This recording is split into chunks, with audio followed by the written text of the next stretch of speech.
Thanks, Corinne. On the trip tomorrow, President Biden has visited a lot of semiconductor plants.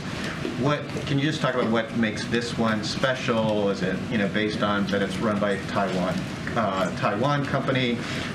Is it advanced chips? What's kind of differentiates this trip? So it's a very good question. We are going to be having a background call this evening at 6:30, which is going to be led by Brian Deese. And so I would encourage all of you to join that background call, and you'll have more specifics. I'm sorry, a backgrounder. Backgrounder, yes, it's a backgrounder. And it'll, as you know, it's usually lifted the next morning. So yes, it is a background call with Brian Deese that'll happen at 6:30. So again, I'll encourage all of you to join. But look, as you know, he's going to be going to Phoenix, Arizona to be discussing the American manufacturing. Under this president, we have seen American manufacturing coming back to the U.S., and a lot of that is because of the president's economic policies. We've seen more than 700,000 manufacturing jobs created under this president, and he is going to continue to talk about that, talk about the CHIPS and Science Act and that historic piece of legislation that was, as you all know, a bipartisan piece of legislation that is going to continue making sure that we have manufacturing jobs right here in the U.S. So again, you'll get more details on that. Don't want to get ahead of that conversation that will be had by Brian Deese at 7:30. It's a background call. I, again, encourage all of you to join. Yeah. Go ahead. Kareem. Yeah, and then I'll go back. Thank you. Okay, thanks.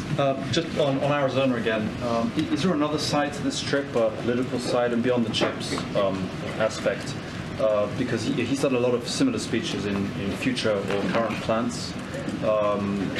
Probably to a lot of Americans, Arizona, politically speaking, might sound like that place where they have a lot of election deniers. So it's kind of a hot spot politics. So I'm not going to get ahead of the background call that's going to happen at 6:30. I'm going to let Brian Deese speak to why this trip is so important, what TSMC's semiconductor material manufacturing facility is a big deal. And so don't want to get ahead of it. I will encourage you to join the call, and you'll hear more about the president's trip tomorrow. Okay, but I mean, I'm not talking on the chip side, right? I know you're asking me if there's. Is there a message politically? You're asking me, because it's in Arizona. Yes. Why? Because he's been to a bunch of places that relatively similar. No, I hear your question, but the president. Different part of the country. No, I hear your question, but the president has said this over and over again. He's a president for everyone, whether you live in a red state, blue state, purple state. This is about delivering for the American people. This is about keeping his promises as he moves forward with his economic policies. Look, the CHIPS and Science Act is a historic piece of legislation that is going to bring, and we're seeing this already, manufacturing back to the U.S. and has created hundreds of thousands of manufacturing jobs. And so that's why this is an important move forward that we're seeing with this particular facility in Arizona, and he wants to highlight that. He wants to lift that up. And so I don't want to get ahead of what the announcements are going to be or what he's going to talk specifically about what we're going to see at this facility tomorrow. But as you think about politics, as you're asking me this question, again, this is a president who has been very, very clear. He's going to deliver for all Americans. All right, everybody. Thanks, everybody. Oh, what's going on? Arizona. Oh, okay. Are you going to take a question on U.S.-Africa Summit? It's the biggest gathering of the Okay, I'll take that. Let me just do this, and I'll... Okay, we have a guest. I forgot.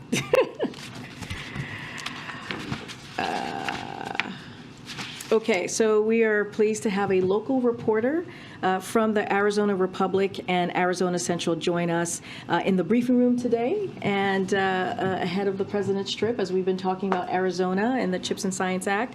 His name is Ronald J. Henson. He is the paper's national political reporter and has been a member of their team for about 15 years. And Ron, thank you for joining us. Hello.